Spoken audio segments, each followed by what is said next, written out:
So hello dear student, কেমন আছো? I hope প্রত্যেকে শুধু ভালো নয়, ভীষণ ভালো আছো। লম্ব বৃত্তাকার চং এই চ্যাপ্টারে একটা প্রশ্ন আই হোপ তোমরা প্রত্যেকে দেখতে পাচ্ছ, তাই না?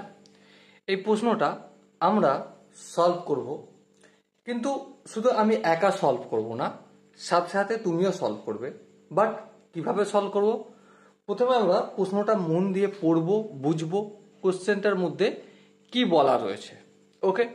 তারপর কি কি ইনফরমেশন দেয়া রয়েছে সেগুলো আমরা খাতায় নোট ডাউন করব, আর নোট ডাউন করার পর তার সলিউশনে যাওয়ার চেষ্টা করব, ওকে?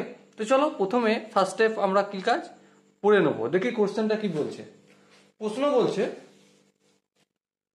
7 সেন্টিমিটার ব্যাসের একটি লম্বা গ্যাজারে কিছু জল আছে। বেশ, ওই জলে যদি 5.6 সেন্টিমিটার দৈর্ঘ্যের ব্যাসের 5 সেন্টিমিটার লম্বা একটি নিরেট লোহার লম্ব বৃত্তাকার চোঙাকৃতির টুকরো সম্পূর্ণ জলে ডোবানো হয়, তবে জলতল কতটা উপরে উঠে আসবে হিসাব করে লিখি। কিছুটা বুঝলাম, কিছুটা বুঝলাম না, মোটের ওপর আর একবার একটু পড়ে দেখে নি, ঠিক আছে? প্রশ্নে কি বলা ছিল? 7 সেন্টিমিটার ব্যাসের একটা লম্বা গ্যাসের কিছু জল আছে। চলো, গ্যাসের আয়তন কিরকম হয়? চোঙাকৃতি আকৃতির হয়। প্রথমে আমরা এই একটা চোঙাকৃতি গ্যাসের অঙ্কন করে নিলাম, ওকে? বেশ, এরপর এর যে ব্যাসার্ধ, ব্যাসার্ধকে আমরা ক্যাপিটাল লেটারে আর বলবো। কি বলবো? ক্যাপিটাল লেটার আর। আর এখানে কি দেয়া রয়েছে? 7 সেন্টিমিটার ব্যাস, তার মানে 2r ইকুয়াল টু 7 সেন্টিমিটার দেয়া রয়েছে, ওকে? তাহলে আর সমান কত? আর সমান অবভিয়াসলি 7/2 সেন্টিমিটার। মানে ব্যাস যদি 7 সেন্টিমিটার হয়, তাহলে ব্যাসার্ধ হবে তার অর্ধেকটা। হ্যাঁ, ঠিক, অর্ধেকটা। আই হোপ এটা প্রত্যেকের বোঝা গেছে। নেক্সট কোশ্চেনে কি বলা রয়েছে? নেক্সট বলা রয়েছে ওই জলে যদি 5.6 সেমি দৈর্ঘ্যের ব্যাসের এবং 5 সেমি লম্বা একটি নিরেট লোহার লম্ব বৃত্তাকার চোঙাকৃতির টুকরো জলে ডোবানো হয়। মানে এর মধ্যে আর একটা আমি চোঙাকৃতি লম্বা নিরেট লোহার গোলক, লোহার চোঙাকৃতি লোহার দণ্ড ডোবাচ্ছি। সেই লোহাটার একটু আয়তন বের করে নিই। হ্যাঁ, সেই লোহাটা অঙ্কন করে নিচ্ছি। সাপোজ মনে করো এটা হচ্ছে সেই লোহা, ওকে? এবারে এর ব্যাসার্ধ আমি স্মল লেটারে আর দিলাম, তার মানে ব্যাস হবে কি 2r। ব্যাস কত বলে দিয়েছে? ব্যাস আমাদের বলে দেওয়া রয়েছে 5.6 সেন্টিমিটার, মানে 5.6 সেন্টিমিটার, ওকে? তাহলে আর সমান কত? এর অর্ধেকটা হবে, তাহলে 5.6/2 সেন্টিমিটার। আরেকটু যদি ফার্দার ক্যালকুলেশন করে নিই, 56/20 সেন্টিমিটার হবে। দশমিকটা তুলে দিলাম, তার পরিবর্তে দশমিকের পর একটা সংখ্যা রয়েছে, তাই 10 দিয়ে গুণ করলাম এটাকে, ঠিক আছে? আই হোপ এটা তোমরা প্রত্যেকে জানো। তো এই যে লম্বা লোহার দণ্ড, এটা দোবাচ্ছি এখানে, ঠিক আছে? তো এটা দোবাচ্ছি, এর আর কি ইনফরমেশন গুলো দেওয়া রয়েছে? এর লম্বাটা কতটা? 5 সেন্টিমিটার। তাহলে এখান থেকে এখান পর্যন্ত আমরা নর্মালি হাইট বলি, কিন্তু এখানে লম্বা বলেছে, আমরা এইচ ধরছি, হাইট ছোট হাতের এইচ সমান কি 5 সেন্টিমিটার। এবার একটা কথা বলো। কি কথা? কথাটা হচ্ছে এটাই যে এই লম্বা দণ্ডটা যখন এতে ডোবানো হচ্ছে, ঠিক আছে, এর আয়তনটাই এতে ডোবানো হচ্ছে। হ্যাঁ, এর আয়তনটা যতটা, ততটা জল এখানে, ততটা আয়তনের জল উপরের দিকে উঠবে। হ্যাঁ, উঠবে। আর একবার বলছি শোনো, এই যে নিরেট লোহার দণ্ড যেটার আকৃতি চোঙাকৃতি, এইটা হচ্ছে কোথায় ডোবাচ্ছি? এই বড় জলের পাত্রে বা বড় গ্যাস জারে ডোবাচ্ছি, তাই তো? হ্যাঁ, গ্যাস জারে, যাতে কিছুটা জল আছে। আমি সাপোজ ধরে নিচ্ছি এখান পর্যন্ত জল আছে, ঠিক আছে? এখান পর্যন্ত জল আছে। ওকে, মন দিয়ে বুঝবে জিনিসটা কিরকম ভাবে সলভ করছি বা কিভাবে আমরা বুঝতে পারবো। ওকে, তো সাপোজ এখান পর্যন্ত আমার জল আছে, বেশ। এবার যখন এই লোহার দণ্ডটা ডোবাচ্ছি, তখন সাপোজ মনে করো এখান পর্যন্ত জল উঠলো। কোনখান পর্যন্ত? এখান পর্যন্ত। এটাকে আমি ক্রস চিহ্ন দিয়ে দেখাচ্ছি। ওকে, চলো। এবার এখান থেকে আমরা একটা জিনিস স্পষ্ট হয়ে যাচ্ছে, কি?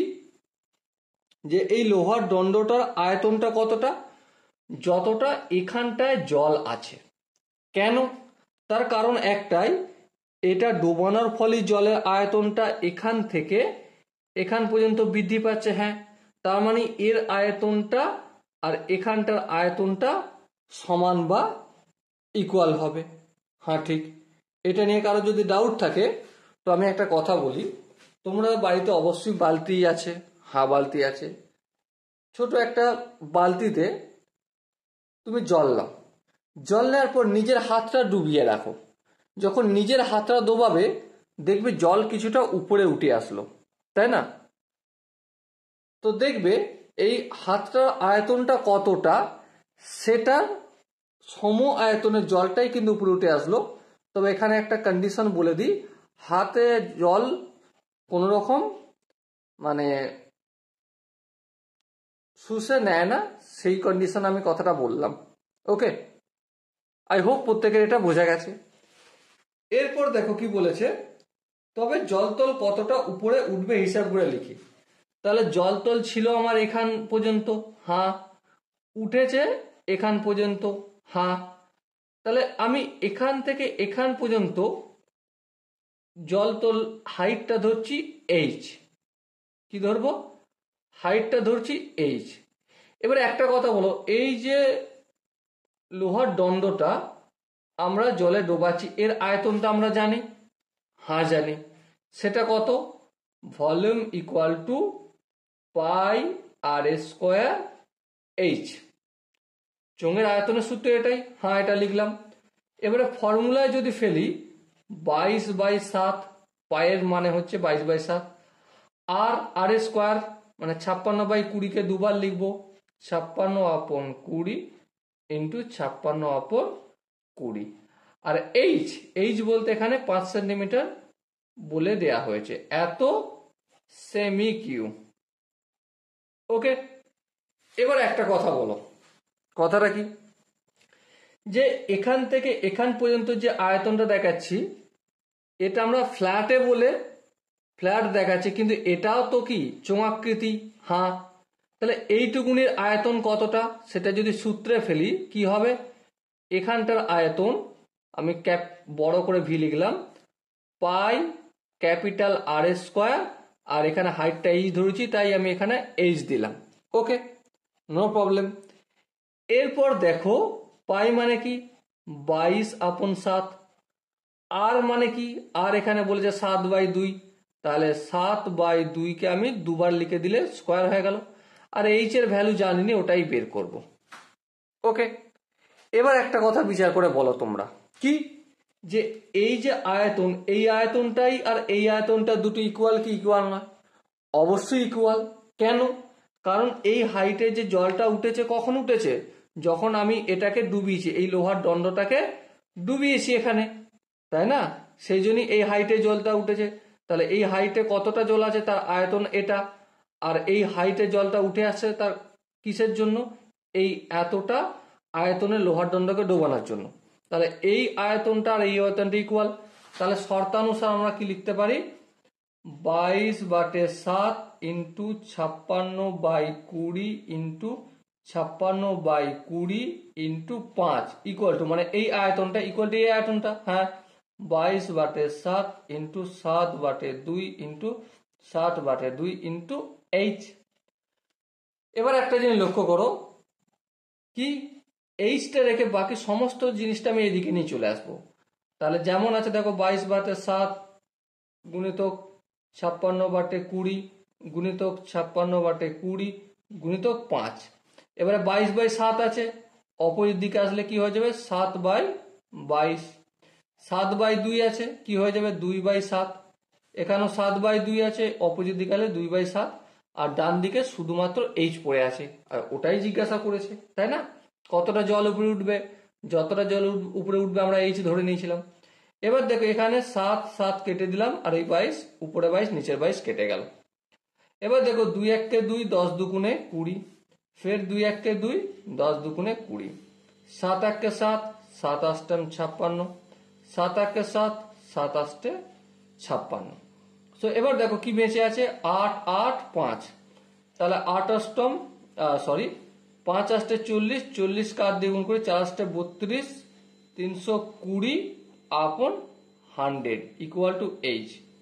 এবার যদি ক্যালকুলেশন জন্য যাই, এই শূন্য কেটে গেল, তাহলে 32কে 10 দিয়ে ভাগ করলে 3.2 সেন্টিমিটার আনসার হবে। Okay, so dear student, I hope প্রত্যেকে এই কোশ্চেনের কনসেপ্টটা বুঝতে পেরেছো। যদি কোনো জায়গায় বুঝতে অসুবিধা থাকে, ডাউট থাকে, কনফিউশন থাকে, কি করতে হবে? কমেন্ট সেশন রয়েছে, কমেন্টে অবশ্যই জানাতে হবে। ওকে, সো দেখা হচ্ছে নেক্সট সেশনে। ততক্ষণ পর্যন্ত প্রত্যেকে ভীষণ ভালো থেকো, সুস্থ থেকো এবং জয় হিন্দ।